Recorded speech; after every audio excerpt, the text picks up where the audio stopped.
Otep à tous, bien-aimés frères et sœurs. Le Rwanda est au bout du tunnel. Il ne peut pas s'en sortir. On a fermé les deux portes. En tout cas, j'apprécie beaucoup l'action du président Tshisekedi qui, après plusieurs, avec beaucoup de retard bien sûr, mais bien, mieux vaut tard que jamais, a fini par sanctionner le Rwanda. Sanctions économiques, notamment l'interdiction du survol du territoire congolais. Rwandair est par terre. Actuellement, Rwandair compte plus de 80 millions de dollars de pertes en 2 mois. En fait. Plus de 80 millions de dollars. Les salaires des travailleurs de Rwandair sont payés au lance-pierre. C'est-à-dire que on a réduit les salaires de près de 70 à 80%. Quelqu'un qui gagnait 100 dollars, hein, je vous donne un exemple, quelqu'un qui gagnait 100 dollars, actuellement il est payé à peine à 20 dollars. Quand il est bien payé, c'est 30 dollars sur les 100. Réduction drastique des salaires. Et d'ici là, ça va être la suspension.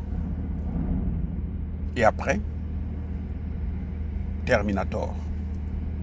Le travail est terminé, monsieur, il n'y a plus de travail à Rwandair. Le Qatar ne sait plus quoi faire pour récupérer son argent. C'est fini, c'est trop tard. Le Qatar sera obligé de négocier avec Tshisekedi pour voir avec Tshisekedi comment il peut prendre les investissements qu'il avait placés là-bas, là, hein, les investissements du sang, du malheur des Congolais, pour qu'il puisse maintenant investir au Congo pour le bonheur des Congolais. Sinon, le Qatar va payer le prix cher. Plus de 30 milliards de dollars sont allés en fumée. Les amis.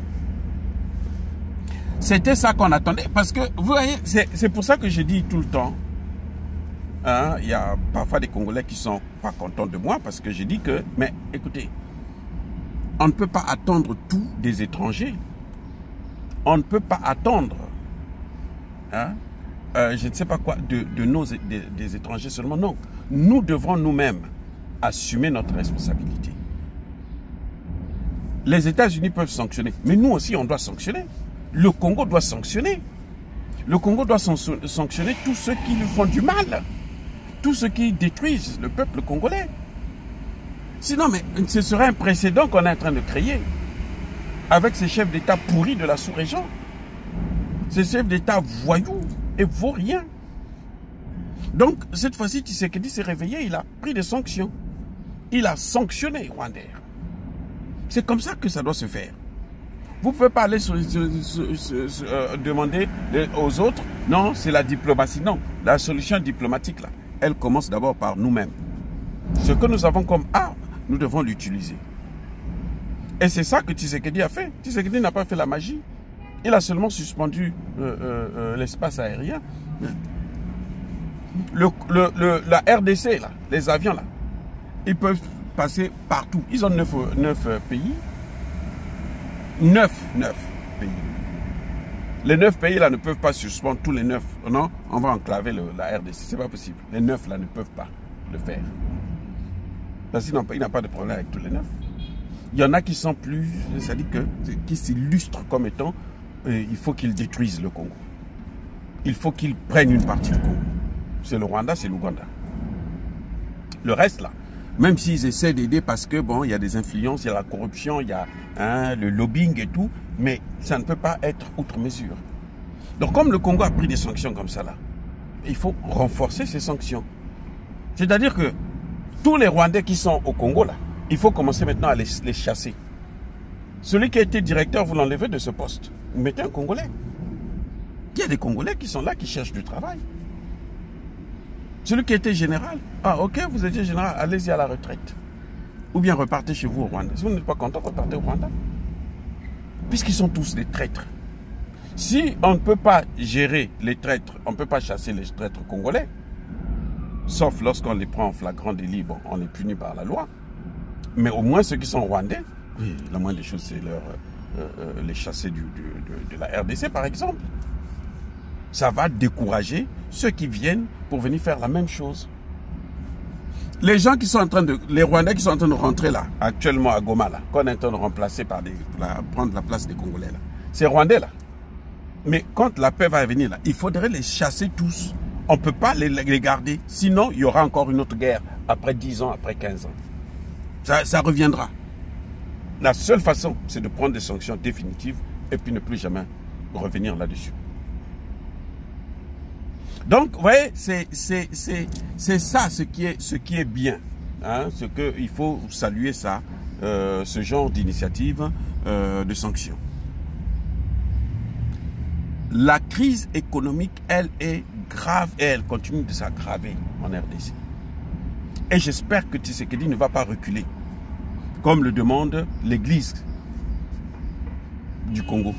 Les catholiques du Congo, là, ils demandent à ce que Tshisekedi puisse céder. À Goma, ceux qui vivent à Goma, là, ils n'ont plus de liquidité. Vous allez vivre avec quoi? Ah, avec la monnaie rwandaise. Ok, venez avec ça. cette monnaie-là. Mais vous ne pouvez pas acheter plus que ce que vous devrez acheter. Vous pouvez acheter seulement les produits rwandais. Et le Rwanda n'a rien à Goma, là. Ils n'ont rien. Le temps qu'ils plantent, le temps qu'ils occupent, qu'ils nourrissent qu'ils hébergent des vaches et autres, ça va prendre des années. Comment ils vont faire? Ils sont coincés. C'est-à-dire qu'ils pensaient que prendre Goma, Bukavu, c'était fini. Non, cette fois-ci, ce n'est pas la même chose. Prendre Goma, Bukavu, là, ce n'est que le début du commencement du calvaire des Rwandais eux-mêmes. Parce que ce qu'ils ont fait, personne ne pourra les pardonner. Personne ne pourra le leur pardonner. Il n'y aura pas de pitié là-dessus. Et même Tshisekedi ne pourra pas changer ça. C'est fini. Sinon, il sera le président le plus détesté des Congolais. Ah oui. C'est un Congolais, 100%. Ce n'est plus un Rwandais comme Kabila. Il faut qu'il marque la différence. Et qu'il marque la fermeté. Donc, les sanctions économiques, vous ne pouvez pas demander aux autres de sanctionner, puis vous-même, vous ne sanctionnez pas. Le Congo est en train de montrer un exemple fantastique de sanctions contre le Rwanda. Et c'est ça qui va payer, et c'est ça qui va apporter la liberté, la libération du Congo. Soyez bénis.